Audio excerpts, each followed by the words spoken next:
So, today we're digging into a pretty huge story, a massive leadership change in a major conservative youth organization. And it's a story that's really about sudden tragedy, a surprising new leader, and a legacy that's now, well, it's facing a pretty uncertain future. All right, let's just get right to it. The headline news is simple. Turning Point USA, or TPUSA as you probably know it, has a brand new CEO. But here's the thing, the why behind this is what makes this story so unbelievable. This wasn't some planned handover, a retirement party and a gold watch. No, this happened because of the sudden, tragic death of its founder, Charlie Kirk. I mean, the speed of this whole transition was just staggering. It sent shockwaves through the political world.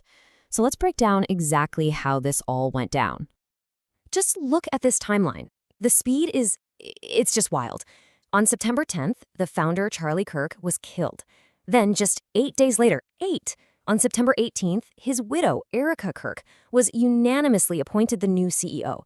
That's a whirlwind of tragedy and a complete leadership transition in just over 1 week. Incredible. And the way his death happened, it's just so jarring. Kirk was fatally shot during one of his signature Prove Me Wrong events. You know the ones, right? He'd set up a table on a college campus, ready to debate anyone.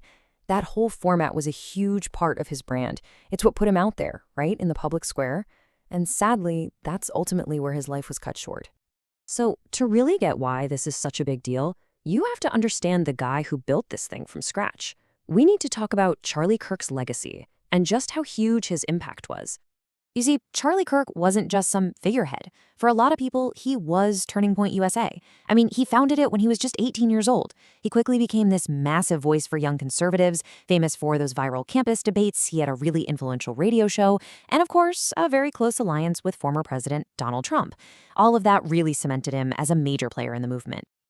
So, with a founder that prominent suddenly gone, the immediate question on everyone's mind was, who could possibly step in? And that brings us to the new leader and exactly how she got the job. And when you look at the two of them side by side, the contrast is, well, it's pretty striking. On one hand, you have Charlie Kirk, the founder, the political commentator.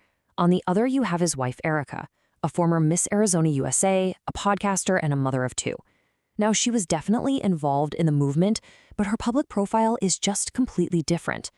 This creates a really fascinating new dynamic for the whole organization, right? So, you might be wondering, why was this decision made so fast? Well, the board's vote was unanimous, and the reason they gave was a powerful one. They said they were honoring Charlie's own wish, his expressed desire for Erika to be the one to lead the organization if anything ever happened to him. And her first public statement? Wow, it was incredibly powerful and deeply personal. She said, "His mission will not end, not even for a moment." That one sentence immediately framed her leadership. This wasn't just taking over a corporate role, this was about continuing a sacred duty.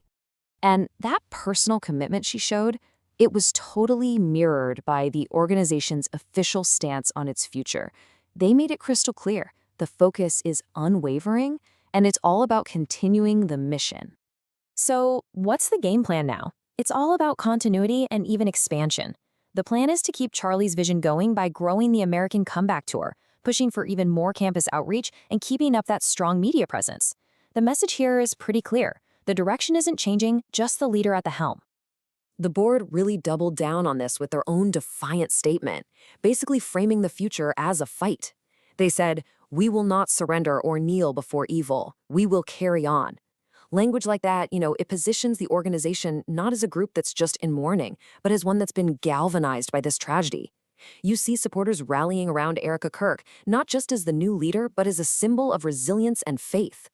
And all of this really brings us to the huge question at the heart of this story, a question that goes way beyond just this one organization. It's this: how does a movement, an identity, survive after losing its founder? Can a mission that was so closely tied to one single personality, can it successfully transition to a new leader, especially under circumstances this tragic? I mean, that is the massive challenge facing Turning Point USA right now. And really, it's a question that only time will be able to answer.